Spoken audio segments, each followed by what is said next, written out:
दैनंदिन चालू घडामोडी प्रश्न क्रमांक 1. जम्मू काश्मीरमधील कुलगाम येथे दहशतवादविरोधी कारवाईत एका दहशतवादीचा या ठिकाणी खात्मा करण्यात आला आहे. ही कारवाई केली त्याचं नाव काय?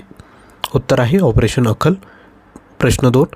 भारताने 2025च्या युनेस्को जागतिक वारसा दर्जासाठी सारनाथचे नामांकन केले आहे. सारनाथ कोणत्या भारतीय राज्यात आहे? उत्तर आहे उत्तर प्रदेश. प्रश्न 3. 2026च्या बोगोटा पुस्तक मेळ्यात कोणता देश सन्माननीय पाहुणा असेल? उत्तर भारत. पुढील प्रश्न. तेलंगणामध्ये कोणत्या उपक्रमामुळे 7,600हून अधिक मुलांची सुटका झाली?